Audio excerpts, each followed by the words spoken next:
के लिए परमेश्वर ने मेरे जीवन में ऐसा अवसर दिया। ना सोचा था, ना विचार किया था, लेकिन परमेश्वर ऐसे मिलने के लिए मौका दिया। इच्छा तो है एक दिन आप लोगों से मुंह मिलेंगे, आमने सामने हम मिलेंगे एक दिन दिल्ली में आके, लेकिन प्रभु ने इस माध्यम के द्वारा मिलने के लिए परमेश्वर ने मदद किया। कितना महान परमेश्वर है, हालेलुया। हम सबके पास अपनी अपनी गवाही है। हम सब पाप में डूबे हुए थे, उसमें से हमें परमेश्वर ने बचाया। Praise the Lord. हम पूरे नाश की ओर बढ़ रहे थे, लेकिन उसमें से हमें परमेश्वर ने बचाया। आज रात के समय हमारे मनों को, हमारे हमारे बुद्धि को खोल कर तैयार करके रखे कि हम किसके सानिध्य में बैठे हैं। Praise the Lord. हम कौन से परमेश्वर को प्रार्थना करते, किसको पुकारते हैं, हमारे मन के अंदर हम पकड़ के रखते हुए आज सानिध्य, आज शाम के समय इस प्रार्थना सभा में एक साथ बैठे। हमारे आजू बाजू में कई बातें चल रही होगी, लेकिन उससे बढ़कर परमेश्वर आप मुझसे बात करेगा, और मैं निश्चित हूं आज रात को परमेश्वर आपसे बात करेंगे। Praise the Lord. मेरा नाम मैफिन है, मैफिन जोसेफ, जैसे भैया ने बताया। मैं एक मेरे घर में मेरी माता है, मेरे पिता है और एक बहन है। वो उनका यहीं पे वो उनका क्लिनिक है।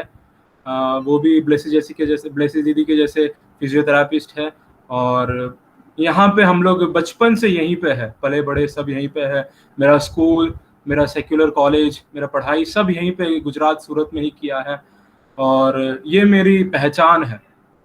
अब मैं गवाही की ओर बढ़ना चाहता हूँ। मेरे एक मसीही परिवार में बढ़ने, एक जन्म होने के कारण मुझे बचपन से एक मसीही तरीके में बड़ा किया गया था। प्रार्थना करना, चर्च में जाना, कलीसिया में लोगों के साथ मिलना, ये सब मुझे बचपन से सिखाया गया था। मुझे याद है जब मेरा जन्म हुआ था, मेरी मम्मी ने मुझे सेवकाई के लिए सौंप दिया। लेकिन जब मैं जैसे जैसे बड़ा होता गया, मैं मम्मी को बोलता था नहीं नहीं नहीं, सेवकाई वेवकाई मुझसे नहीं होगा। आप एक काम करना, काम काम के साथ सेवकाई कर लेंगे, छोटा मोटा काम कर लेंगे, काम के साथ जो होता है छोटा मोटा सेवकाई भी करते रहेंगे। मैंने मन में सोच के मैं मम्मी को भी ये बोलता था। और मेरा सपना था कि मुझे बड़ा होकर इंजीनियर बनना है, इलेक्ट्रिकल इंजीनियर बनना है, क्योंकि मैंने पापा को देखा है मिल में काम करते हुए, वायरिंग का काम करते, तो मुझे वायर का, इलेक्ट्रिक का बहुत शौक था। तो चौथे क्लास से मेरा ये सपना था कि मुझे एक बड़ा होकर बहुत बड़ा इंजीनियर बनना है। और मम्मी ने भी हमें बचपन से प्रोत्साहित किया पढ़ाई में, ये सब चीजों में पढ़ाई के प्रोत्साहन दिया। उसके साथ प्रार्थना में भी हमें बढ़ाते रहते थे। मुझे याद है कि हमारे पास कई बार पैसे नहीं होते थे। ऐसे समय था जब हमारे घर पे पैसे नहीं थे चर्च में जाने के लिए। सिर्फ 12 या 15 रुपए की जरूरत होती थी हमारे जगह से चर्च में जाने का। उतना रुपए भी हमारे घर पे नहीं था। मेरी मम्मी मेरा हाथ एक साइड पे पकड़ के, मेरी बहन का हाथ दूसरे साइड पे पकड़ के हमें चर्च में लेके जाते थे। चलकर हम लोग 4-5 किलोमीटर चलकर चर्च में आते थे। ऐसे एक अवस्था से मम्मी ने हमें प्रार्थना में लोगों के साथ बढ़ना पर मम्मी ने परमेश्वर की दया से हमें सिखाया। जवानों के साथ, बच्चों के साथ सेवकाई करना स्कूल के समय से मैंने शुरू किया। मेरा यही इच्छा था कि बच्चों के साथ, जवानों के साथ सेवकाई करते हुए, काम करते हुए आगे बढ़ेंगे। और ऐसे तैसे करके मैं 10th क्लास में पहुंचा। और 10th क्लास में मैंने सोचा कि अरे अब तो 10th क्लास भी हो गया ना, अब क्यों ना अपने सपनों को पूरा किया जाए। और अपने सपनों को पूरा करने के लिए अभी डिप्लोमा कर लेंगे, बाद में डिग्री कर लेंगे, और उसके बाद आगे जाके मास्टरेट कर लेंगे। पूरा मैंने प्लान करके रखा था। ऐसा मेरे मन में मैंने विचार करके रखा था, अब मेरा इंजीनियरिंग का सपना पूरा हो जाएगा करके। और हमारे घर से, हम लोग एक मिडिल क्लास फैमिली है, तो घर से हम मम्मी पापा न्यूज़पेपर में सब ढूंढने लगे। और न्यूज़पेपर में ढूंढने लगे तो एक कॉलेज के बारे में पता चला। मेरा मार्क्स इतना ज़्यादा अच्छा नहीं था, तो कॉलेज के बारे में पता लगा, तो उधर पता चला कि उधर एडमिशन भी हो जाएगा। और एडमिशन के प्रोसीजर को हम लोग करने लगे। अब थोड़े समय बाद जैसे ही प्रोसीजर हो गया, एडमिशन मिल गया, मैं कॉलेज में जाके वहां पे रहने लगा। 1 महीना हो गया, 2 महीना हो गया, 3 महीना हो गया। कुछ महीनों के बाद मुझे पता चला कि जो कॉलेज में मेरा एडमिशन हुआ है वो एक कॉलेज नकली कॉलेज है। मेरा सपना था बचपन से कि मुझे इंजीनियर बनना है। मेरा सपना था कि मुझे लोगों के सामने कुछ करके दिखाना। और 10th का जैसे परीक्षा हुआ तो मेरे सामने तो पूरा क्लियर था कि मैं जाके अभी डिप्लोमा करके, डिग्री करके, मास्टरेट करके कुछ ना कुछ तो लाइफ में कर ही लूंगा करके। लेकिन जैसे ही कॉलेज के बारे में पता चला, मैं पूरी तरह से टूट गया। अब सोचो, एक जवान जो नया एक कदम लिया, उसके लिए उसका सपना कितना अहम है, और वो सपना मेरे सामने चकनाचूर हो गया। मेरे घर में शुरुआत में नहीं बताया, लेकिन बाद में घर पे बताया। और कॉलेज में सिर्फ कुछ पढ़ाते नहीं थे, जाते थे आते थे हम, इस तरह का एक कॉलेज था। और मैं जहाँ पे, मेरे घर से करीबन 2 घंटे की दूरी है ट्रेन पे, तो मैं वहीं पे रहता था। और मैं सोचा कॉलेज में तो कुछ हो रहा नहीं है, क्यों ना कुछ काम करके कुछ कर लूं, अब तो मेरा भविष्य खत्म हो गया है। मैं दिन में 200 रुपए कमा कर 12 घंटे काम करता था। एक जगह से दूसरे जगह कार्टून्स को उठा के रखता था, दूसरे एक जगह काम करता, स्प्रे के कंपनी में ढक्कन बंद करने का, ऐसे जगह पे मैं काम करता था। दिन में 200 रुपए मुझे मिलता था 12 घंटे काम करने पे। मेरा सपना पूरी तरह से टूट गया था। मेरे घर पे भी मैं बोलूँ तो कैसे बोलूँ करके मैं सोच के आखिर में जब मैं बताया तो वो भी बहुत बुरी तरह से टूट गए थे। धीरे धीरे करके मेरे मन में एक बात बैठ गई। मेरी मम्मी और मेरे पापा ने मिलके मुझे एडमिशन दिलाया। मुझे धीरे उनके साथ नफरत हो गया। मैं उनके साथ बहुत कम बात करने लगा और मैं अपने घर पे वापस आ गया। और मैं सूरत में वापस आने के बाद जॉब पे लग गया, कॉल सेंटर में लग गया और पैसे कमाने लग गया। मेरे मन में ये एक हमेशा सवाल उठता था, परमेश्वर मेरे जीवन में ऐसा क्यों हुआ? मैंने क्या बिगाड़ा आपका और मेरा सपना क्यों तोड़ दिया? और मैं काम करता था, चर्च में जाता था, काम करता था, लेकिन अब मैं धीरे धीरे पैसे सब कमाने लगा। और ना अनजाने जाने अनजाने में मैं धीरे धीरे मेरा मन पूरा डिप्रेशन में, मानसिक तौर में एक तनाव, मानसिक तौर में एक एक कई सवालों के बीच में मैं बहुत जूझ रहा था। मेरा जीवन ऐसा क्यों हो गया? मेरा सपना वहां जाना था, मैं कॉल सेंटर में बैठ के कॉल उठा रहा हूँ। मैं बहुत बुरी तरह से टूट गया था। मेरे पास जितना पैसा आने लगा, मैं धीरे धीरे स्मोक, सिगरेट, गांजा ये सब पीने लगा। एक नशेड़ी मैं पूरी तरह से बन गया। मैंने सोचा अब तो मेरे लिए कोई भविष्य नहीं है, क्यों ना इसी के अंदर मेरे जीवन को मैं खत्म कर दूं। एक नशेड़ी के समान, एक पूरी तरह से चेन स्मोकर, कम से कम 15 से 20 सिगरेट में दिन में पीता था। इतना एक चेन स्मोकर का जीवन मेरा बन गया था। फिर एक दिन मेरी मम्मी का मुझे कॉल आया। मेरी मम्मी को भी पता था ये सब और वो मेरे लिए बहुत प्रार्थना करती थी। एक दिन मुझे कॉल आया कि बेटा एक मौका है तेरे लिए, बैंगलोर में एक कोर्स के बारे में मुझे पता चला है, तू इसमें क्यों नहीं अपना एक बार ट्राई देता? तो मैं सोचा क्यों ना अपने लाइफ को एक और मौका दूं, शायद परमेश्वर मेरे लिए कुछ कर रहा है करके। तो मैंने क्या किया, उधर जाके सब प्रोसीजर जो भी बैंगलोर का काम था वो सब पूरा किया। अब मैं बैंगलोर जा रहा हूँ, जब सबको पता चला तो सब चौंक गए, ये इधर ही इतना टेढ़ा है तो बैंगलोर जाके कितना टेढ़ा हो जाएगा करके। तो ये सब सवालों के बीच में मैं जब उधर जाके एडमिशन लिया, मैंने सोचा अब मैं कुछ गलत काम नहीं करूंगा। बैंगलोर में मैं अच्छे से जीवन जिया, वहां पे जो कोर्स करना था वो मैं कोर्स शुरू किया। लेकिन धीरे धीरे वहां पे भी जाके मैं एक लूजर बना, लोगों के सामने एक मजाक बना। और वहां पे भी मैं एक कॉल सेंटर के अंदर काम करने लगा। लेकिन मैंने नशे को नहीं छुआ। मैंने सोचा मेरे लिए परमेश्वर कुछ ना कुछ करेगा, कुछ ना कुछ करेगा, कुछ बदलाव आएगा। लेकिन वहां पे भी एक एक एक हारा हुआ इंसान के समान मैं वहां से भी निकला। मैं वापस घर में सूरत में पहुंचा, क्या करके आया? कुछ नहीं करके आया। तो परिवार रिश्तेदार पूछते क्या किया? कुछ नहीं किया। मन टूटा हुआ था, आंखों में आंसू थी, किसी के सामने रोया नहीं। रात रात को बैठ के मैं रोता था। और पूरी तरह से अब जब मैं घर पे आया, पूरी तरह से एक नशेड़ी बन गया था। मेरी मम्मी के साथ, मेरे पापा के साथ मैं बात नहीं करता था। वो मुझसे पूछती थी खाना खाएगा, मैं सर हिलाता था। मेरे पापा जब रात को मेरे दरवाजा खोलते थे, वो डर के साथ दिन में जब सुबह दरवाजा खोलते, डर के साथ दरवाजा खोलते थे कि आज मेरा बेटा जिंदा होगा या नहीं। वो दरवाजा खोलते समय पलंग की ओर नहीं देखते थे। उनकी आंखें, मेरे पापा ने मुझे जबान से कही हुई बात है, उनकी आंखें पंखे की ओर जाती थी कि आज मेरा बेटा जिंदा है या नहीं। मैं रात रात को मेरा बाल पकड़ के खींच के बोलता था परमेश्वर ऐसा क्यों किया? और एक रात को मैंने परमेश्वर से कहा, मैंने आज तक तूने जो बोला वो किया, तेरे वचन के अनुसार चला, बचपन से बच्चों के बीच में सेवकाई किया, लोगों को प्रोत्साहित किया, चर्च में प्रचार किया।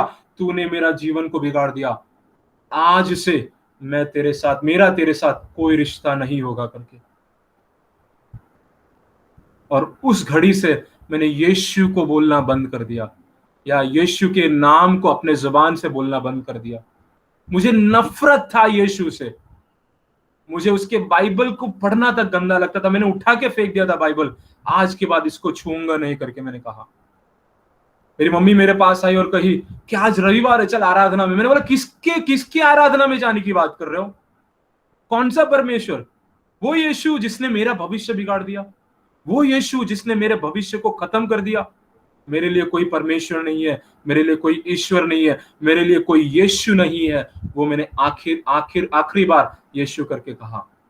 उसके बाद मैं पूरी तरह से नशे में, एक ड्रग एडिक्ट के समान, सुबह 8 बजे से कभी रात को घर पे आता था, कभी बॉम्बे निकल जाता था।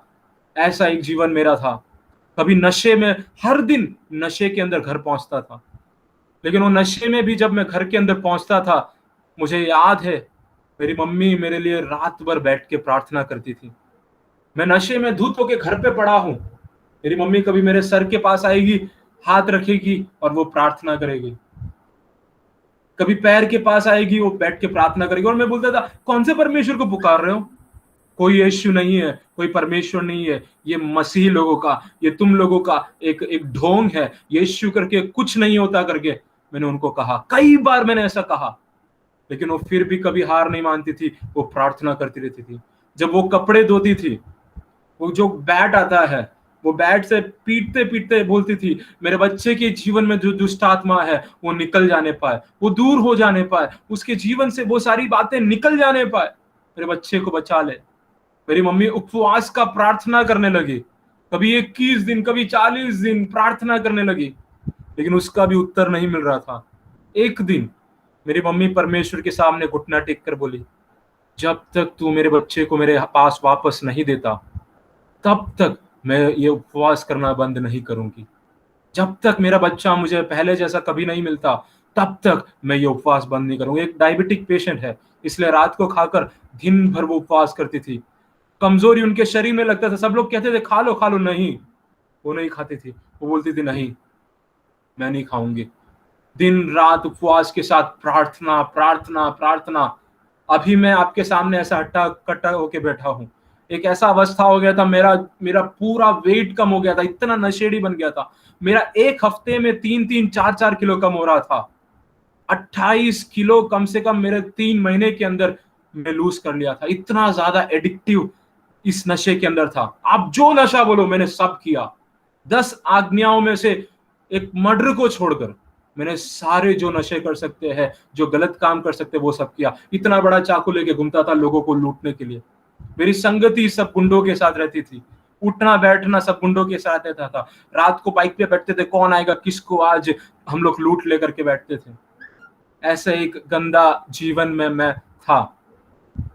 मेरे लिए कोई आशा नहीं था, मेरे लिए कोई जीवन नहीं था, मेरे लिए कोई भविष्य नहीं था, मेरे लिए कोई कल नहीं था। मैं पूरी तरह से नशेड़ी और गंजेड़ी पूरी तरह से बन गया था। मैंने सोचा था अब 30 साल तक जीऊंगा और फिर ऐसे ही खत्म हो जाना। अब कुछ करना तो है नहीं, नशे के अंदर खत्म होना है, जीवन तो है नहीं, भविष्य तो है नहीं। जहां पे मैं काम करता था वो काम को भी छोड़कर वहां पे जितना पैसा मिल सके वो पूरा पैसे को लेकर मैं दारू में इन्वेस्ट कर रहा था। फिर गांजे पीने लग गया पूरी तरह से। इसी पूरा पैसे को, जितना घर पे लड़ाई करके पैसे, मेरे घर में शांति नहीं थी, मेरा परिवार मेरे वजह से टूट रहा था। मेरे पापा मम्मी के बीच में बात होती थी, लेकिन वो घर के अंदर वो हंसी नहीं थी, एक दूसरे से कोई हंसकर बात नहीं करता था। ऐसा हमारा परिवार पूरी तरह से टूट गया था। उसके बीच में एक दिन हमें केरल से कॉल आया कि मेरे नाना का तबीयत खराब है, उनको कैंसर हो गया है। मैं आपको बताना चाहता हूं, नाना के बहुत करीब हूं मैं।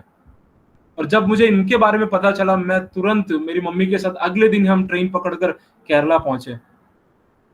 लेकिन अगर वो कैंसर मेरी मम्मी को, मेरे पापा को आता था, मैं मुड़कर भी नहीं देखता, क्योंकि इतना नफरत मेरे जीवन में मेरे परिवार के प्रति था, क्योंकि उन्होंने मेरा भविष्य बिगाड़ा। अगर वो अच्छे एक एडमिशन दिला देते, उन लोग एक अच्छा जगह मुझे पहुंचा देते, तो मेरा जीवन अच्छा हो जाता। एक गलत कॉलेज में मेरी मम्मी की वजह से, मेरी मम्मी के साथ मेरी बिल्कुल नहीं बनती थी, मैं बिल्कुल बात नहीं करता था। कई बार उन्होंने मेरे हाथ में, मेरे बैग में, मेरा बैग जब खोलते थे पूरा गांजे का स्मेल, मेरा ऑफिस के अंदर पूरा गांजे का स्मेल, सब जगह पूरा गांजा, पूरा जो भी ड्रग्स था सब मेरे पास रहता था। इवन अगर किसी को ड्रग चाहिए तो मैं ड्रग पहुंचाता था भी था।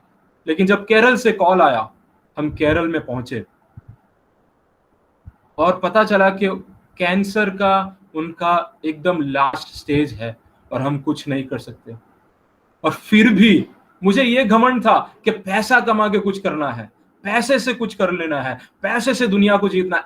अब यीशु यीशु कुछ नहीं करना है, पैसे से लोगों के सामने चर्च वाले भी झुक जाएंगे जब तुम्हारे पास पैसा होगा। ये मेरे मन के अंदर था और मैंने जितना हो सका, मैंने, मेरी मम्मी ने, हमारे परिवार ने हमारे नाना के लिए किया। हम जिस हद तक जा सकते थे हॉस्पिटल में, सबसे अच्छा हॉस्पिटल में दिखाया, जिस हद तक जा सकते थे उस हद तक हम लोग लेके गए उनको। लेकिन डॉक्टर्स ने बोला अब हमारे हाथ में कुछ नहीं है, और हम हार कर घर पर पहुंचे। और घर पर पहुंचे तो हर एक लोग उनको मिलने आते थे, दिन दिन रात कोई ना कोई परिवार वाले या पासबान या कलीसिया वाले, दूसरा कलीसिया वाले, वो मिलने के लिए आते थे। और सभी से वो कहते थे मेरे लिए प्रार्थना मत करो, मेरे बेटे के लिए प्रार्थना करो। मुझे गांव में रख के पता चला कि जब नाना को बीमारी का पता चला, उसके एक हफ्ते पहले वो नानी को बैठ के बोल रहे थे कि अगर मुझे कोई बीमारी आ जाएगा तो मेरा बेटा, मेरा पोता गांव में आ जाएगा और उसके लिए हम प्रार्थना करेंगे। 83 उम्र था उनका, ना उनको डायबिटीज था, ना उनको ब्लड प्रेशर था, उनको कैंसर हो गया। हम गांव में जब पहुंचे, हम जब घर में सब लोग थे, हर एक पासबान जब भी कोई उनके पास आता तो मेरे लिए प्रार्थना मत करो, मैं एकदम ठीक हूं, मैं एकदम तंदुरुस्त हूं, मेरे पोते के लिए प्रार्थना करो, वो थोड़ा, उसके जीवन में थोड़ा खराबी है, उसके जीवन में थोड़ा सही होना है करके हर पास्टर्स मेरे लिए प्रार्थना करते थे। और एक दिन बाबू पास्टर आए, राजू पास्टर के बड़े भाई बाबू पास्टर आए केरल में हमारे घर पे नाना से मिलने के लिए। और वो मेरे पास आकर मेरे कंधे पर हाथ रख के उन्होंने कहा, मुझे प्यार से यहाँ पे अक्कू बुलाते हैं, अक्कू मैं तेरे साथ बैठकर प्रार्थना करना चाहता हूँ, मैं आपके लिए थोड़ा प्रार्थना करना चाहता हूँ, आपके साथ बैठकर प्रार्थना करना चाहता हूँ। मैंने बोला नहीं, मैं नहीं करना चाहता, लेकिन मैं उनका इज्जत करता था और मेरी मम्मी ने कहा कि एक बार प्रार्थना कर ले। मेरी मम्मी का इज्जत रखते हुए और पासबान का इज्जत रखते हुए हम लोग कमरे में बैठकर प्रार्थना करने के लिए चले गए। उस दिन मैं, मेरी मम्मी, बाबू पास्टर और उनकी मिसिस, हम चारों एक कमरे में बैठकर प्रार्थना कर रहे थे।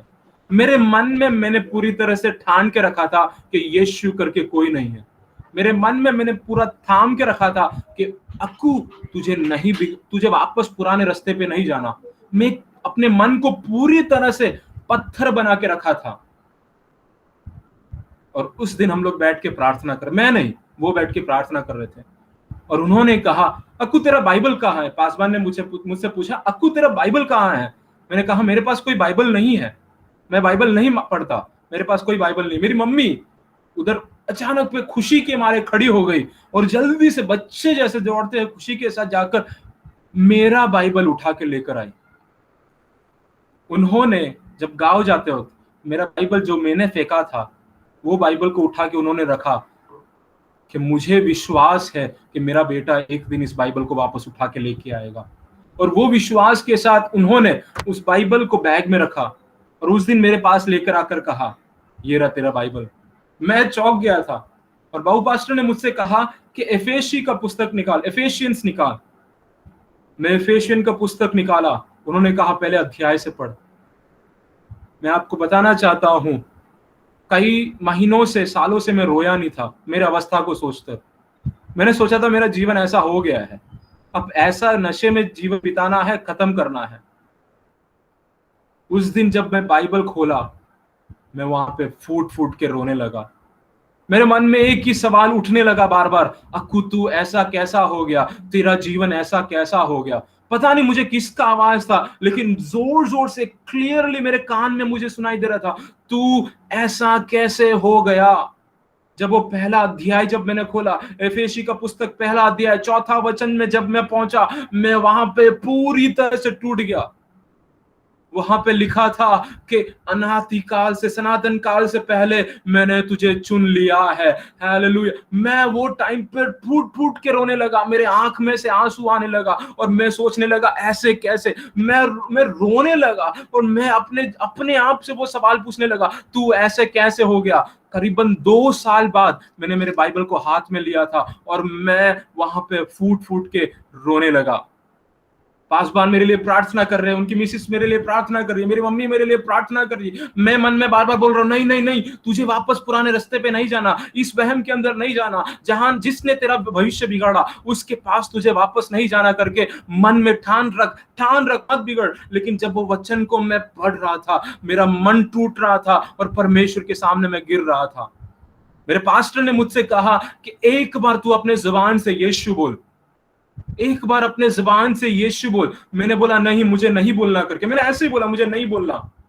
उन्होंने बोला, वापस बोला बोल, मैंने बोला नहीं बोलना मुझे। वापस उन्होंने मुझसे कहा एक बार बोल। मैं कोशिश करने लगा, लेकिन मेरे मुंह से यीशु करके नहीं निकल रहा था, मेरे मुंह से यीशु करके नहीं आ रहा था। उन्होंने बोला कोशिश कर, मैंने बोला कि मैं कोशिश कर रहा हूं, लेकिन ऐसा लग रहा है कि यहाँ पे गले में किसी ने पकड़ के रखा है और मेरे मुंह से ऐसा लग रहा है करेक्ट यहाँ पे किसी ने पकड़ रखा है, यहां तक है, लेकिन यहाँ जुबान पे नहीं आ रहा। उस दिन उन्होंने बोला बोल, मैंने बोला नहीं हो रहा मुझसे, उन्होंने बोला बोल, नहीं हो रहा। उसके बाद वहां पे करीबन 2 साल बाद मैंने यीशु यीशु यीशु यीशु यीशु यीशु यीशु करके चिल्लाया।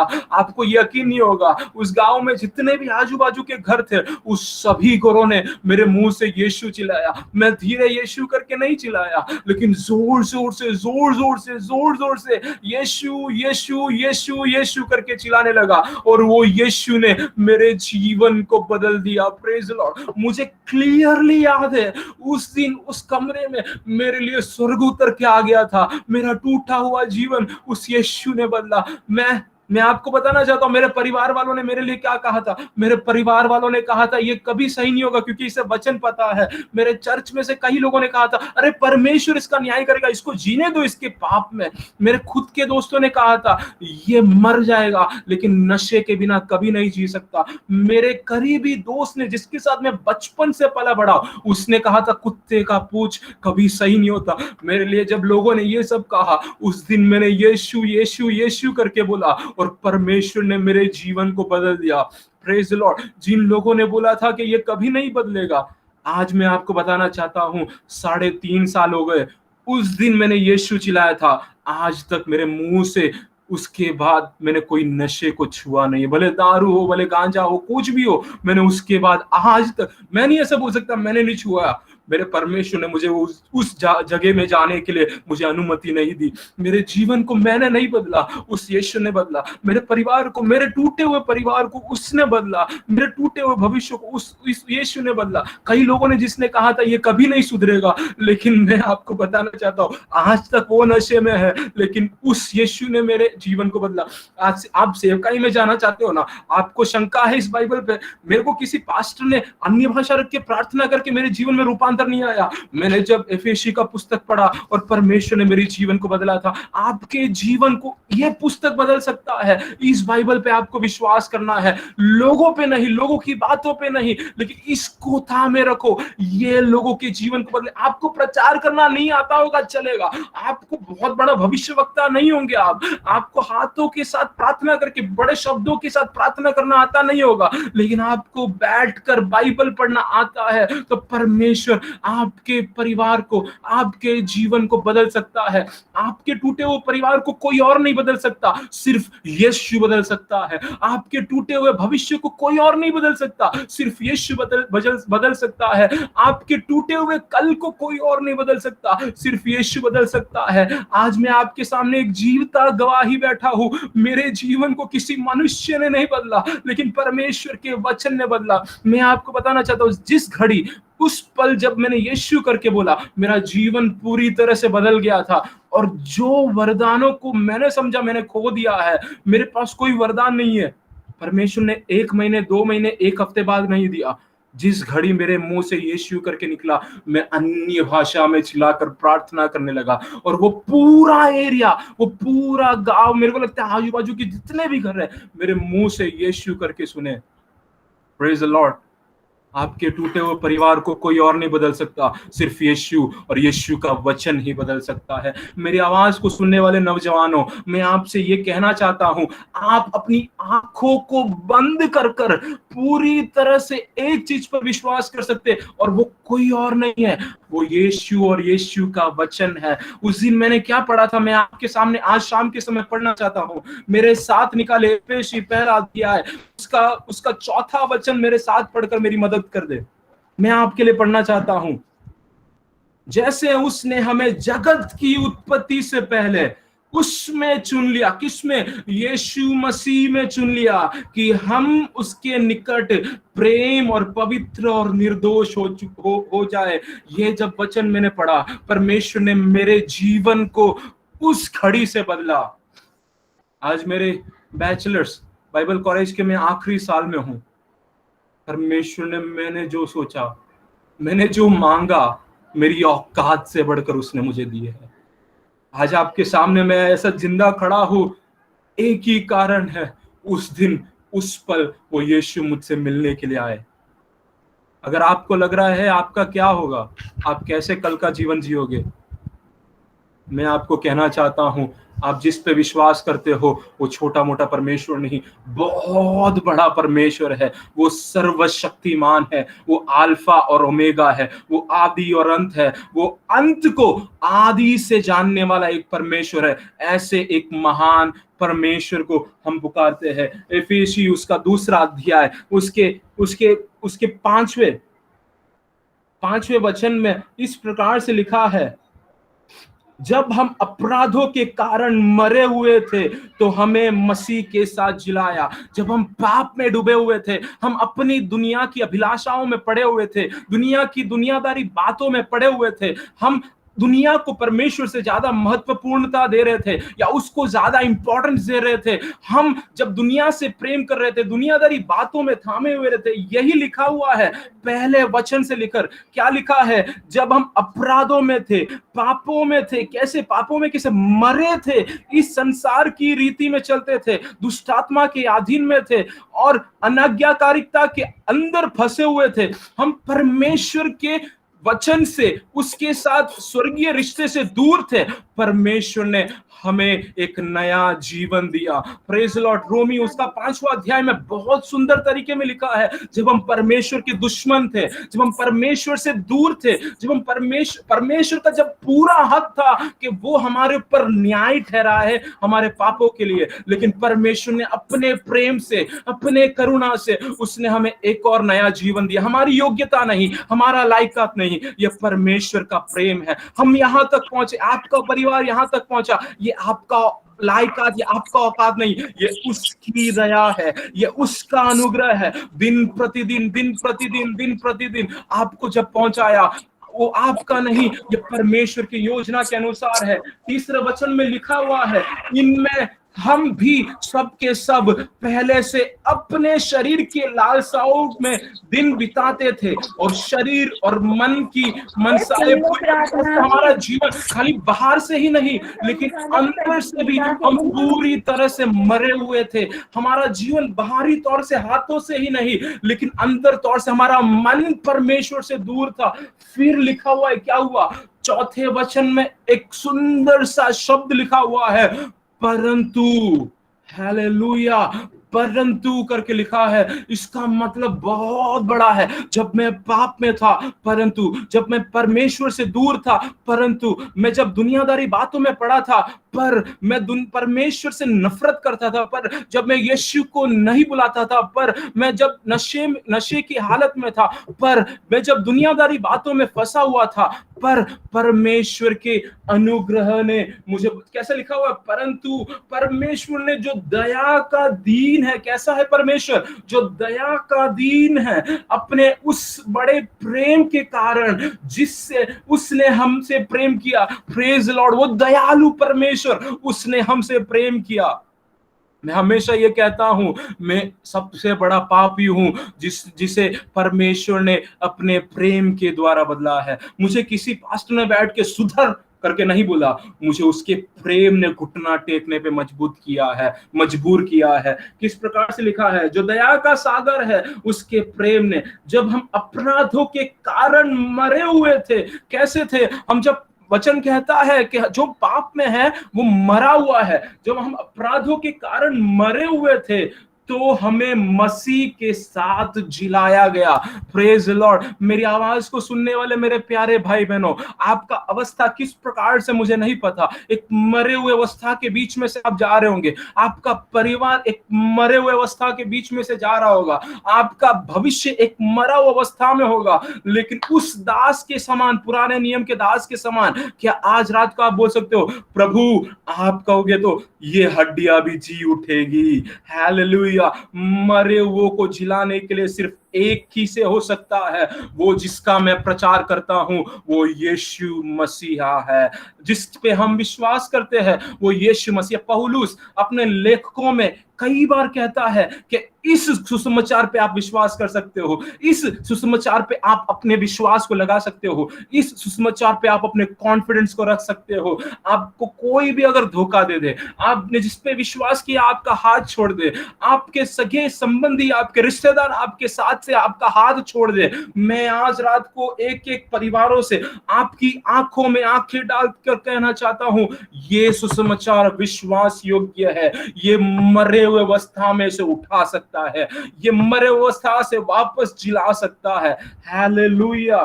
यही तो हम देखते, पहले कोरिन्थी की पुस्तक में हम यही देखते हैं, इसी के बारे में लिखा है। उनके कैटेगरी को पहले कोरिन्थी में हम जब पढ़ते हैं, 6 अध्याय में जब पढ़ते हैं, तो उसमें लिखा हुआ है कि किस प्रकार के लोग थे।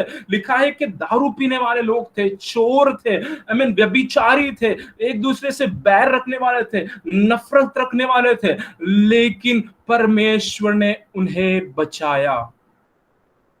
और ये हमारे कामों के द्वारा होता है क्या? आप बोलोगे मैं ज्यादा उपवास करूंगा परमेश्वर मुझे बताएगा, मैं ज्यादा प्रार्थना करूंगा, लंबा प्रार्थना करूंगा, मुझे परमेश्वर बचाएगा।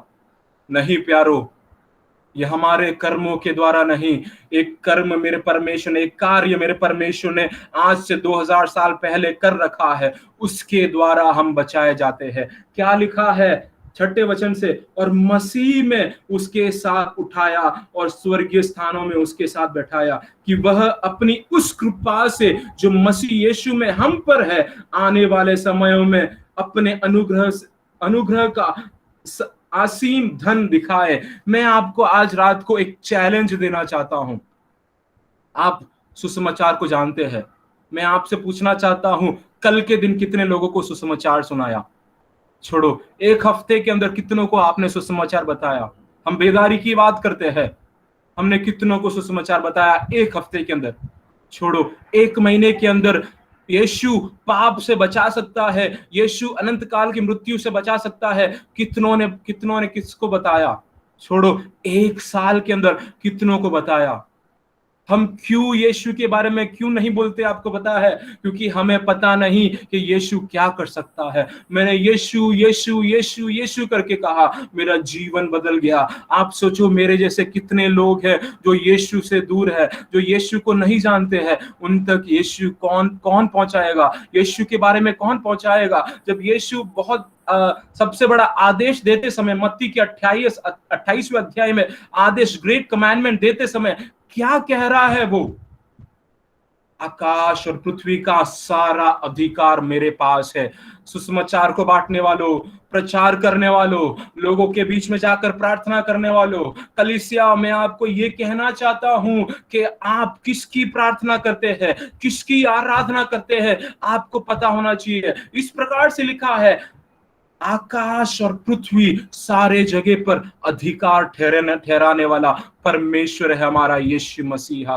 वो यीशु मसीहा के लिए हमें प्रचार करना, वो यीशु मसीह के बारे में हमें प्रचार करना चाहिए। दिल्ली में टोटल 764 ग्रुप्स है, उसमें से 708 के पास आज तक सुसमाचार नहीं पहुंचा है, अनरीच्ड ग्रुप है। 764 में से 708 कुछ गिने चुनों के पास सुसमाचार पहुंचा है। उनके पास कौन यीशु का वचन लेके जाएगा? आप पूरे दुनिया को छोड़ दो, पूरे भारत को छोड़ दो, दिल्ली के अंदर आप जो रहते हैं, आपके आसपास में जो रहते हैं, आपके शहर के पास जो रहते हैं, आपके घर के पास जो रहते हैं, आपके पड़ोस में जो रहते हैं, उन तक यीशु के बारे में कौन पहुंचाएगा? हम अगर यीशु के बारे में नहीं पहुंचा रहे तो हमसे बड़ा खुदगर्ज कोई और इस दुनिया में नहीं होगा।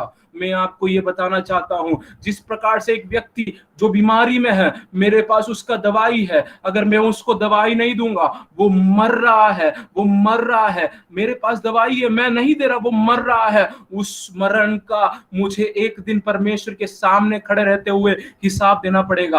आप सोचो, दुनिया पाप में मर रहा है, हमारे पास ये दवाई है, हमारे ही पास ये दवाई है, ये सुसमाचार है, ये वचन है, ये प्रार्थना करने का परमेश्वर ने दिया और सुंदर एक एक प्रिविलेज है। अगर हम इस कार्य को नहीं करेंगे तो हमसे बड़ा खुदगर्ज कोई नहीं। पौलुस अपने लेख में इस प्रकार से कहता है, क्या कहता है कि मुझे मेरा प्रेम परमेश्वर के लिए जो है वो मुझे मजबूर नहीं कर रहा, लेकिन परमेश्वर का प्रेम जो मेरे लिए है वो मुझे मजबूर करता है कि मैं सुसमाचार को बांटूं। एक दिन मैंने केरल में एक वैन के बाहर जो फ्री में खाना बांट रहे थे, उसमें इस प्रकार से लिखा हुआ पड़ा, हमें मसीह का प्रेम मजबूर करता है कि हम ये करें। हमारा जीवन एक रूपांतर का जीवन होना चाहिए। जब हम पाप से छुड़ाए गए हैं, इस सुसमाचार ने हमें बचाया है, हमें पता होना चाहिए कि हम कौन है, हमारा जीवन भी वैसा होना चाहिए। लोग जब हमें देखे, हमारे बारे में बोले, तो हम नहीं लेकिन मसीह दिखने पाए। परमेश्वर ने हमें इस तरह से बनाया हुआ है कि हम हमारे जीवन से हम अपने आप को प्रचार नहीं करना है, लेकिन उस मसीह के बारे में प्रचार करना है। आपका कल क्या होगा आप सोच के टेंशन में होंगे, आपका परिवार किस प्रकार से चलेगा आप टेंशन में होंगे। मैं खुद, मेरा कुछ 5 महीने कुछ बचा है, मेरा ये बीटीएच का बैचलर थियोलॉजी खत्म होने के लिए मेरे मन में भी कई सवाल है, परमेश्वर आगे मैं क्या करूंगा। लेकिन मैं आज रात को मैं एक निश्चित आपको एक बात कह सकता हूं, ये विश्वास योग्य है, ये विश्वास योग्य है। आपको बहुत बड़ा प्रचारक होने की जरूरत नहीं है। बहुत बड़ा क्या आप प्रार्थना करने के लिए तैयार हो, कि आप घुटना टेकते हुए देश विदेशों के लिए, अपने लोगों के लिए प्रार्थना करने के लिए तैयार हो। आप खाली सुसमाचार का 2 शब्द आप को सिर्फ यीशु बचा सकता है, क्या आप बोलने के लिए तैयार हो? तो यीशु आपके जीवन को बदल सकता है, आपके जीवन को आपके द्वारा कई लोगों के जीवन को बदल सकता है। कई परिवार टूट रहे हैं प्यारो, कई परिवार खत्म हो रहे हैं। डिवोर्स भारत में बहुत ज्यादा बढ़ते जा रहा है, बच्चे अनाथ बहुत ज्यादा है, लोग माता पिता के बिना है, माता पिता बच्चे के बिना है। उनके बीच में प्रेम का संदेश कौन बांटेगा? अगर मैं और आप नहीं बांटे तो हम में से बड़ा खुदगर्ज, हम में से बड़ा खुद से प्रेम करने वाला, हमसे बड़ा ईगोइस्ट पर्सन और कोई इस धरती पर नहीं होगा। हमें परमेश्वर ने जहां से बचाया है उस जगह को ना भूलते हुए दिन प्रतिदिन हमें घुटना टेकते हुए, प्रभु मैं धन्यवाद करता हूं उस कीचड़ से मुझे बचाया जहां पे मैंने सोचा नहीं था। अपनी आंखों को एक बार बंद करें। मैं जानता नहीं हूं आपको, मैं व्यक्तिगत तौर से आपको नहीं जानता, ना ही आपके परिवार को जानता हूं, लेकिन मैं आपके लिए प्रार्थना करना चाहता हूं। अगर आप चाहते हैं कि मैं आपके लिए प्रार्थना करूं, आपकी सेवकाई के लिए प्रार्थना करूं, आपके जीवन के लिए प्रार्थना करूं, आप जहां पे है आप अपनी आंखों को बंद करें, एक बार परमेश्वर की ओर देखें।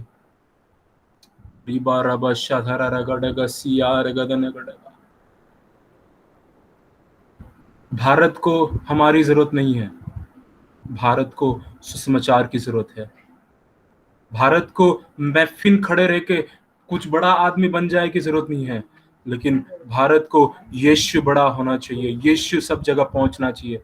अपनी आंखों को बंद करे और उस खुदा की ओर देखते हुए, प्रभु आज रात को मुझसे बातें किया इसलिए धन्यवाद, आज रात को मुझे तैयार किया इसलिए धन्यवाद। मेरे विश्वासी जीवन के एक और पढ़ाव में आपके करीब आने के लिए प्रभु आपने मुझे मदद किया इसलिए धन्यवाद करता। प्रभु जी ये कलीसिया के लिए मैं प्रार्थना करता हूँ, ये समय जो अपनी आंखों में आंसू लेकर बैठे हैं, आज शाम के समय उन परिवारों के लिए मैं प्रार्थना करता हूँ, उन सेवकों के लिए प्रार्थना करता हूँ, यीशु नाज़री के नाम से उनके परिवार के, उनके सेवकाई के विरुद्ध में अंधकार की कोई भी बंधन काम कर रही है, आज रात को निस्तनाबूद होने के लिए हम प्रार्थना करते। प्रभु जी एक बहुत बड़ा काम आप यीशु के नाम से करने के लिए मैं प्रार्थना करता हूं। प्रभु जी जब हम एक मन होकर प्रार्थना करते समय आप अपने काम को हमारे देश में हमारे जीवन के द्वारा तैयार कर रहे, इसलिए लाखों लाख धन्यवाद। आज मेरी गवाहियों को जिन्होंने सुना है और जो कल के बारे में सोचते हुए, जो भी जवान बच्चे कल के बारे में सोचकर व्याकुल है, तो प्रभु उनके लिए एक मार्ग खोलने के लिए मैं प्रार्थना करता हूँ। उनके लिए एक मार्ग तैयार होने के लिए मैं प्रार्थना करता हूँ। आप जीवनों में काम करें। उससे बढ़कर दिन प्रतिदिन हमारा सोचना, हमारा बैठना, हमारा चलना, हमारा बोलना, हमारा विचार करना, लोगों के साथ व्यवहार करना, हर एक चीज मसीह को दर्शाने वाला होने के लिए प्रभु जी आप हमें मदद करने के लिए हम प्रार्थना करते हैं। आपने हमारी प्रार्थना सुनी, इसलिए धन्यवाद। यीशु नाजरी के नाम से मैं मांगता हूँ, सुन और ग्रहण कर पिता। आमेन, आमेन, आमेन। प्रभु आप सबको बहुत आशीष दे। आज मुझे मौका दिए हुए कलीसिया के एक एक सदस्य को मैं धन्यवाद करना चाहता हूँ। प्रभु के दास पास्टर जॉयल का भी धन्यवाद करना चाहता हूँ, जिन्होंने मुझे ऐसा मौका दिया। प्रभु की इच्छा होगी, प्रभु के आने में देरी होगी, तो आप लोगों के साथ मिलकर एक दिन दिल्ली में बैठकर परमेश्वर की सेवा करेंगे। Praise Lord. परमेश्वर आप सबको बहुत आयत से आशीष दे। मैं इस सामर्थ्य गवाही के लिए मैं परमेश्वर का धन्यवाद देता हूँ। हम प्रार्थना में जाने से पहले मैं फिर 1 मिनट मैं आपसे कुछ और बात सुनना हम चाहते हैं, क्योंकि हमारे बीच में अनेक ऐसे परिवार है जिनके कोई सदस्य जो है नशे में होकर गुजर रहे हैं। हमारे बीच में स्त्री का परिवार है, उनका भाई जो है वो नशे में है, बहुत सालों से सामना करने को नशा सीखता है, बचपन से उसका आदत है, अब उसके बगैर वो जी नहीं सकता। ऐसे अनेक परिवार हमारे बीच में पति नशा करते हैं, शराब पीते हैं, उनका भरना नहीं हो रहा है कि यीशु मसीह को मानने के बाद भी उनके जीवन में कोई असर क्यों नहीं हो रहा है। तो अनेक लोग हैं जिनको नहीं पता है कि अब क्या रास्ता अपनाना है। तो उनके लिए आप क्या बोल सकते हैं, जिनका एक परिवार का सदस्य जो है जो नशेड़ी है, नशे में है, वो कितना उनके लिए प्रभु में लाने के लिए, बचाने के लिए आप जरा इसमें एक और बार बोलेंगे तो हम फिर उसके बाद फिर प्रार्थना में। मैंने आपको बताया मेरी मम्मी प्रार्थना करती थी मेरे लिए, दिन रात, सुबह शाम। रात को मैं नशे में जब पड़ा रहता था, धुत रहता था। कई बार मैं घर पे कैसे पहुंचा मुझे सच में नहीं पता। 5-6 किलोमीटर ट्रैवल कर कर कैसे पहुंचा मुझे कई बार पता नहीं चलता था। मेरे दोस्तों को मैं बोलता था मैं घर कैसे पहुंचा, कई बार तो सोसाइटी के बाहर गाड़ी पहुंची तब पता चलता है कि मैं घर के बाहर पहुंचा। ऐसा एक नशेड़ी में था। जब घर पे मैं सोता था, मेरी मम्मी ने प्रार्थना शुरू कर लिया था मेरे लिए, और कंटिन्यूस, मैंने कहा कि कंटिन्यूस उपवास का प्रार्थना शुरू कर लिया। लेकिन मैंने आपको बताया नहीं कितने दिन उन्होंने उपवास किया। उन्होंने मेरे लिए 107 दिन कंटिन्यूस उपवास किया। 21-40 दिन वो किया बैठ के प्रार्थना किया। लेकिन आखिर में जाके परमेश्वर, जब तक आप मेरे बच्चे को बचाते नहीं हो तब तक मैं आपका सानिध्य छोड़ूंगी नहीं करके उन्होंने मन में ठान लिया। और 107 दिन में उन्होंने उपवास छोड़ा। और उपवास तोड़ने का कारण भी यह था कि हमें केरल में जाना था और ट्रेन में यात्रा करना था। मम्मी की तबीयत नाजुक हो जाती, इसलिए उनको उपवास तोड़ना पड़ा और हॉस्पिटल में भागना पड़ता था, इधर उधर दौड़ना पड़ता, इसलिए मम्मी ने उपवास को तोड़ा कंटिन्यूस। लेकिन प्रार्थना करना बंद नहीं किया। मैं परिवार से यही कहना चाहता हूं, आप भी आपके भाई के लिए, आपके बच्चे के लिए, आपके पति के लिए आप प्रार्थना करो। आप जबरदस्ती मत करना उनके साथ, उनका कान पकड़ के उनको जबरदस्ती, उनको प्रभु अपने प्रेम से जीतेगा। मैं गवाही देता हूं, मैं सच बता रहा हूं, मुझे किसी के फोर्स करने से नहीं, लेकिन उस पल मुझे ये पता चला कि परमेश्वर का प्रेम कितना बड़ा है और मैं कितना बड़ा पापी हूं। ये करता है सुसमाचार, हमें हमारे बुद्धि के अंदर, हमारा बुद्धि को खोलता है और वो हमें हम अपने आप को जानने के लिए मदद करता है कि कितना बड़ा पापी मैं हूं, फिर भी कितना बड़ा प्रेम मुझसे किया। आप अपने पति के लिए कंटिन्यूस प्रार्थना करिएगा विश्वास के साथ। आपके लिए, लोगों के लिए, लोग आपका मजाक उड़ाते होंगे, लोग आप पे हंसते होंगे। मेरी मम्मी पे भी बहुत हंसे, मेरे परिवार पे भी बहुत हंसे, पीठ पीछे कई लोगों ने कुछ बोला, बहुत लोगों ने बोला। मैंने आपको कहा मेरे बचपन का दोस्त, उसने ऐसा ऐसा उल्टा सीधा मेरे बारे में बोला।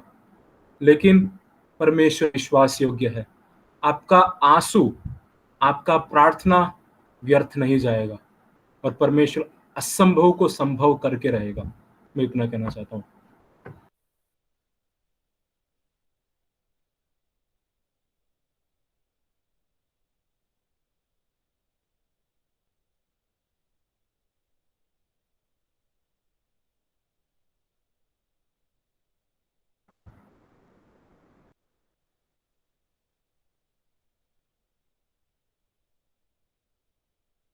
और एक और चीज, मैं रिहैब के बिल्कुल विरोध नहीं हूँ।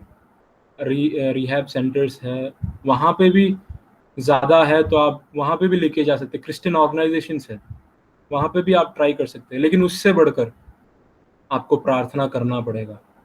एक ही चीज़ है, एक ही चीज़ है जो लोगों के जीवन को बदल सकता है, वो एक प्रार्थना, वो ये बाइबल। मैंने एक वचन पढ़ा, मेरा जीवन पूरा बदल गया। 3.5-4 साल हो गए, आज तक मैंने छुआ नहीं नशा। यही मैं कहना चाहता हूँ।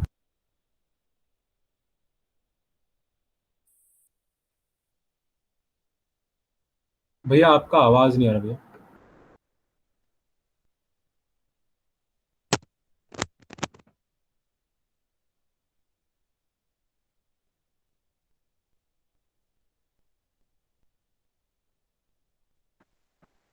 नहीं आ रहा भैया, नहीं आ रहा।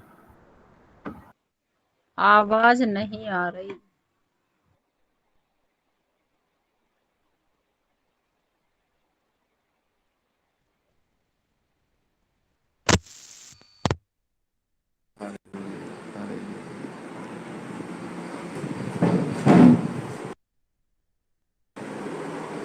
हालेलुया। अभी मेरा आवाज आ रहा है?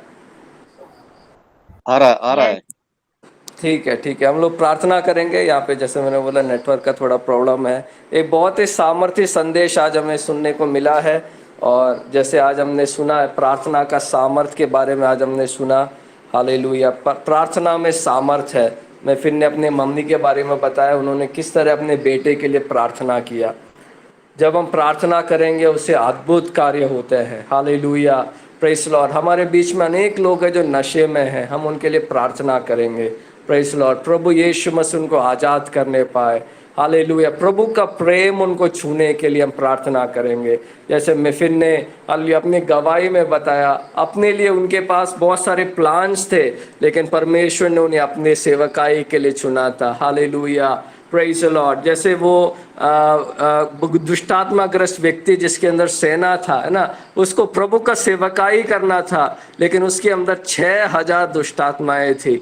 आज हमारे मध्य में भी अनेक लोग ऐसे हैं, प्रेज द लॉर्ड, जो पाप के दलदल में इतना बुरा फंसे हुए हैं, जो शत्रु के चंगुल में इतना गहरा फंसे हुए हैं, लेकिन परमेश्वर उनसे अपना सेवकाई कराना चाहता है। प्रभु उन्हें अपनी महिमा के लिए इस्तेमाल करना चाहता है।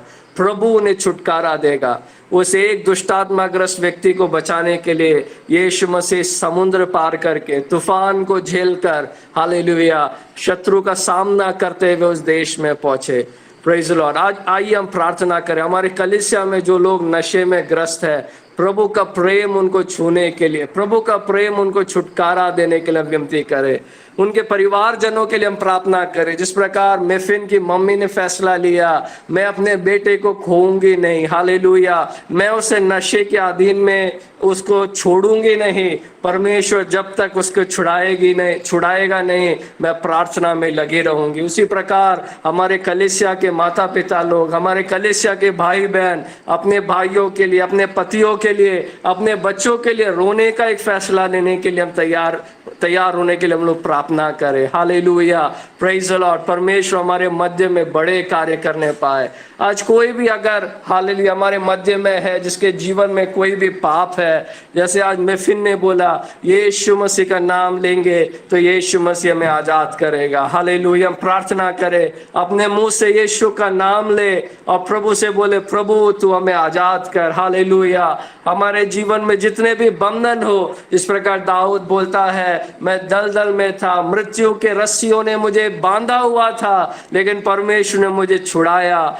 उसने मेरे पैरों को चट्टान पर खड़ा किया। हालेलुया। उसी प्रकार परमेश्वर हमारे मध्य में अद्भुत कार्य करने वाला परमेश्वर है। आइए मिलकर प्रार्थना करें। प्रभु के दास के लिए भी प्रार्थना करें, परमेश्वर ने और इस्तेमाल करने के लिए, उनकी पढ़ाई में प्रभु ने मदद करने के लिए प्रार्थना करें। दानियल भाई से विनती करता है, इस समय प्रार्थना में अगुवाई करेंगे। हालेलुया। हमारे प्यारे प्रभु, इस सुंदर समय के लिए हम आपको धन्यवाद करते हैं प्रभु। अच्छा वचन, अच्छा संदेश, अच्छी गवाही सुनने के लिए प्रभु आपने हमें मौका दिया, इसके लिए धन्यवाद। जो चैलेंजिंग भरी एक प्रभु एक समय आपने हमें दिया प्रभु, उसके लिए धन्यवाद। अपने आप को परखने के लिए, अपने आप को बारे में सोचने के लिए प्रभु आपने एक अच्छा अवसर दिया, इसके लिए हम आपको धन्यवाद करते हैं, धन्यवाद करते हैं प्रभु। तीनों कलीसियाओं के लिए, मोदीनगर, फिलकों और हापुड़ तीनों कलीसियाओं में जितने लोग पाप में डूबे हुए हैं, जितने लोग प्रभु नशे में डूबे हुए हैं, उन सब के लिए हम प्रार्थना करते हैं। कलीसिया मिलकर हम प्रार्थना करते हैं। हाँ प्रभु, आपसे सब कुछ संभव है, आपसे सब कुछ संभव है प्रभु। प्रभु उनको एक नया जीवन देकर, उनको आपके गवाही बनाने के लिए प्रभु आपसे संभव है। हम मिलकर हम प्रार्थना करते हैं, उनके जीवन पर आप कार्य करें, उनको प्रभु उनके जीवन पर आप कार्य कर कर प्रभु उनका आपके साथ एक इनकाउंटर होने पाए, एक मुठभेड़ होने पाए प्रभु। एक अद्भुत कार्य आप उनके जीवन पर कर कर उनको अपनी पाप के दलदल से प्रभु, नशे की उस जंजीरों से उनको आजाद करने के लिए हम आपसे विनती करते हैं। इस समय कलीसिया सब लोग हम मिलकर विनती करते हैं, उनके जीवन पर आप कार्य करें। हम प्रभु ऐसी आदतों से, हमारे बोलने से नहीं, हमारे उनको समझाने से नहीं, परंतु प्रभु आपके वचन के द्वारा, आपकी आत्मा के द्वारा सब कुछ होगा, ये हम जानने के लिए, ये हम प्रभु विश्वास के साथ हम घोषणा करते हुए आपसे विनती करते हैं कि प्रभु आप कार्य करें, आप कार्य करें, आपकी आत्मा कार्य करने पाए, आपका वचन कार्य करने पाए प्रभु। लोगों की जिंदगी बदलने के लिए, आप बड़े कार्यों को करने के लिए हम प्रार्थना करते हैं प्रभु अद्भुत कामों को हम देखने पाए, आने वाले दिनों में अद्भुत कामों को हम देखने पाए, लोगों को परिवर्तन होते हुए प्रभु गवाहियों को हम सुनने पाए प्रभु। आप कार्य करें, आप कार्य करें, एक एक मनों से आप बातें करें। साथ साथ हम प्रार्थना करते हैं प्रभु, खास तौर से परिवार वाले प्रभु, ऐसे जो दलदल में, पाप में या प्रभु नशे में फंसे हुए, उनके परिवार वाले जिम्मेदारी लेकर प्रार्थना करने वाले बनने पाए प्रभु। लगातार जब तक उत्तर ना आए तब तक प्रभु प्रार्थना में लगे रहने के लिए आप मदद करें प्रभु। अपनी आशा को तोड़ने ना दें प्रभु, अपनी आशा को खोने ना पाए प्रभु, बुड़बुड़ाने ना पाए परंतु निरंतर विश्वास के साथ प्रार्थना में लगे रहने के लिए, प्रार्थना में बने रहने के लिए आप मदद करने के लिए हम प्रार्थना करते हैं। साथ साथ जितने लोगों ने सेवकाई के लिए समर्पण किया है, उनके जीवन पर भी इस वचनों से प्रभु आशीष दें। जो हमने सुना, जो चुनौती हमने पाई, उसके अनुसार प्रभु आपके संदेश को पहुंचाने के लिए, आपके सुसमाचार को चारों ओर फैलाने के लिए प्रभु आप हमें से हर एक को आप इस्तेमाल करें। जितने लोगों ने प्रभु आपकी सेवकाई के लिए समर्पण किया है, उनको आप इस्तेमाल करने के लिए हम प्रार्थना करते हैं प्रभु। साथ साथ हम प्रार्थना करते हैं आपके दास के लिए, आपके दास मेफिन के लिए हम प्रार्थना करते हैं। उनको प्रभु आपने दलदल में से उठाया, प्रभु जंजीरों में से आपने आजाद कर कर आपकी महिमा करने के लिए, प्रभु आपकी सेवकाई करने के लिए आपने उनको अलग किया, उनको चुना, इसके लिए धन्यवाद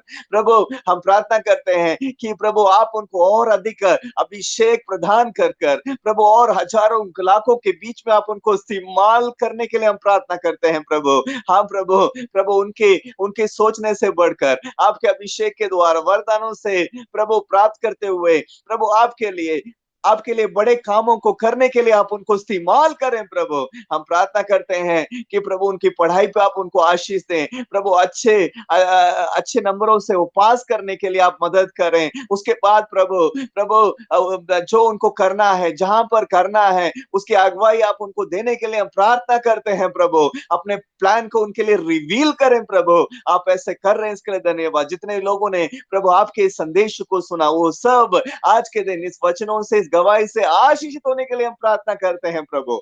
हर एक को आप छुएं, हर एक से बातें करें प्रभु। आपने ऐसा ही किया, धन्यवाद। इस वचनों को शैतान चुराने ना पाए, लोग खोने ना पाए प्रभु, आप ही संभालें। आपने प्रार्थना और विनती को सुना, धन्यवाद करते हैं। जितने लोग जुड़े हैं उनके कार्यों पर, उनके विषयों पर आप कार्य करें, उनको आजाद करें, आशीष दें प्रभु। सारी आदर महिमा आपको देते हुए प्रभु यीशु के नाम से प्रार्थना करते हैं, आमीन। हमारी प्रार्थना को सुना, परमेश्वर का धन्यवाद। हालेलुया, धन्यवाद परमेश्वर, धन्यवाद प्रभु, धन्यवाद प्रभु। आमेन। प्रभु यीशु मसीह जीवन को बदलने वाला है। हालेलुया, वो जिंदगियों को बदलने वाला है। आशीषित है ऐसा गवाही करना।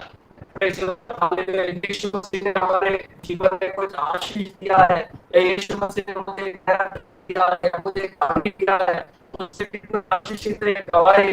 यीशु मसीह ने मेरे जीवन को बदल दिया है। हालेलुया। हम प्रार्थना करेंगे ऐसा अनेक गवाहियां हमारे कलीसिया में घटने पाए। यीशु मसीह को जब मैंने अपना जीवन बदल गया, हालेलुया। मैं नशे में था, मैं पापी था, हालेलुया। मेरा चरित्र को उसने बदल दिया, मेरी आदत को उसने बदल दिया। Praise the Lord, hallelujah. Yeshu Masih ने मेरा स्वभाव बदल दिया। Praise the Lord, hallelujah. ऐसा बोलने के लिए परमेश्वर ने योग्य बनाने पाया है। यीशु मसीह ने मुझे बदल दिया है। हालेलुया। Praise the Lord. प्रार्थना के साथ आज की सभा को समाप्त करेंगे। सर्वशक्तिमान प्यारे प्रभु, धन्यवाद देते हैं परमेश्वर। आज एक नया दिन आपने हमारे जीवन में दिया परमेश्वर प्रभु। आपके दास के द्वारा अद्भुत गवाहियों को सुनने के लिए प्रभु आपने सहायता किया। आपका धन्यवाद देते हैं परमेश्वर प्रभु जी। प्रभु हम प्रार्थना करते हैं हमारे कलीसियाओं में ऐसे अनेक नए गवाह उठने पाए परमेश्वर, ऐसे अनेक लोग उठने पाए जो ये बोल सके कि यीशु मसीह ने मेरा जीवन बदला है। हालेलुया। यीशु मसीह ने मेरा धर्म नहीं, यीशु मसीह ने मेरे गरीबी की रेखा नहीं, यीशु मसीह ने केवल हालेलुया मेरे बीमारी को नहीं, लेकिन यीशु ने मेरे जीवन को बदल दिया है, उसने मेरे चरित्र को बदल दिया है। हालेलुया। उसने मेरे स्वभाव को बदल दिया है। हालेलुया। ऐसे गवाहों को हमारे मध्य में तो खड़ा कर परमेश्वर। हालेलुया। जिसके बारे में बोला जाता था कि उसके खून में ये है, हालेलुया, जिसके बारे में बोला जाता था इसका स्वभाव कभी नहीं बदल सकता है। हालेलुया। प्रभु यीशु मसीह ने उसको बदल दिया। ऐसे गवाह हमारे मध्य में आप उठाए परमेश्वर प्रभु जी। आपने एक अच्छी सभा को हमें दिया, हम तेरा धन्यवाद देते हैं। आपके दास के लिए हम फिर से प्रार्थना करते हैं, आप और अभिषेक के साथ भारत भर में और विश्व भर में आप उनको इस्तेमाल करें परमेश्वर। आज जुड़े हुए हर एक को आप आशीष दे प्रभु। हमारे सारे विषयों को आपके सम्मुख हम लेकर आते हैं परमेश्वर। हमारे बीमारियों में आप कार्य कर, हालेलुया। हमारे एक एक विषयों में आपका हाथ कार्य करने पाए प्रभु जी। आपने हमारी प्रार्थना विनती को सुना, धन्यवाद। सारी आदर महिमा आपको देते हैं प्रभु, यीशु मसीह के नाम से मांगते हैं पिता, आमीन। हालेलुया। प्रभु ने हमारी प्रार्थना को सुना, परमेश्वर का धन्यवाद करें। धन्यवाद परमेश्वर, धन्यवाद प्रभु, धन्यवाद प्रभु। पिता परमेश्वर का प्रेम, प्रभु यीशु मसीह का अनुग्रह, पवित्र आत्मा की संगति और सहभागिता हम सबों के साथ अभी से लेके हमेशा तक। आमीन। हालेलुया। सब मसीह की, सबको जय मसीह की, जय मसीह की, जय मसीह की, जय मसीह की, सबको जय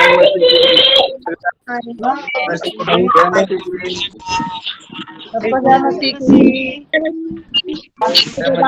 जय मसीह की।